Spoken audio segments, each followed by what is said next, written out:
नकली शेर अकबर बीरबल की कहानी। बादशाह अकबर अपने पड़ोसी मुल्कों से अच्छी मित्रता रखते थे।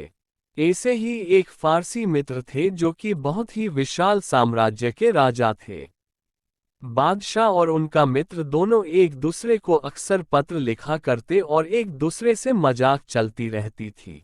बादशाह अक्सर चुटकुले और शायरियाँ लिखकर भेजते और फारसी का राजा उनको अक्सर तोहफे भेजा करता। एक दिन फारसी के राजा ने एक ऐसा तोहफा और पत्र भेजा जिसको देखकर बादशाह चौंक गए। तोहफे के अंदर से एक पिंजरा और एक पत्र निकला। पिंजरे के अंदर एक शेर था। बादशाह ने पत्र खोलकर देखा तो उसके अंदर लिखा था कि इस शेर को कैसे भी करके बाहर निकालना है और इस पिंजरे को खोलना भी नहीं है, और अगर ऐसा नहीं किया तो हम आपकी सल्तनत पर हमला करेंगे। बादशाह पत्र पढ़कर सोच में पड़ गए। बादशाह ने तुरंत सभा बुलाई और उस पिंजरे और पत्र को सभी के सामने पेश किया।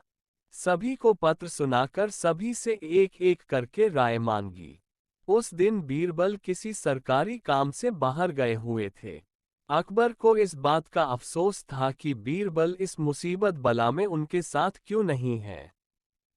पूरे दरबार में सभी एक दूसरे का मुंह देखने लगे।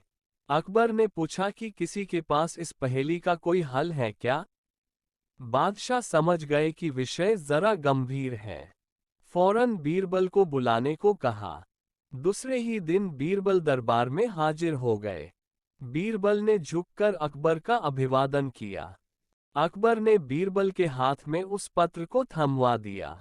बीरबल ने पत्र को ध्यान से पढ़कर आग और लोहे के सरिये की व्यवस्था करने को कहा। बादशाह के हुक्म पर तुरंत सरिये और आग की व्यवस्था की गई। बीरबल ने सरिये को गर्म किया और पिंजरे में शेर को चिपका दिया। जहां से शेर को सरिया लगा वहां से शेर खंडित हो गया। बीरबल ने राहत भरी सांस ली और बोले, जहांपनाह मसला सुलझ जाएगा। बीरबल ने अकबर से एक बड़े अग्नि कुंड की व्यवस्था करने को कहा। अकबर ने दास लोगों से कहकर इसकी व्यवस्था करवा दी। बीरबल के कहने पर उस पूरे पिंजरे को अग्नि कुंड में रखवा दिया। बंद पिंजरे से पूरा शेर पिघलकर बाहर निकल गया। बीरबल की चतुराई पर बादशाह अति प्रसन्न हुए और पूछा कि बीरबल, तुमको कैसे पता चला कि इसके अंदर लाख का शेर है?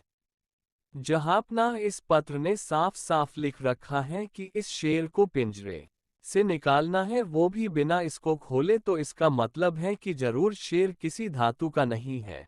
हमने तो केवल देखने के लिए सरिया मंगाया था कि क्या वाकई शेर पिघलता है कि नहीं। हमने सही अंदाजा लगाया और शेर पिघल गया। बादशाह एक बार और बीरबल की चतुराई से प्रसन्न हो गए और कहा, जब तक तुम मेरे साथ हो मुझे फारसी क्या किसी से भी डरने की जरूरत नहीं है।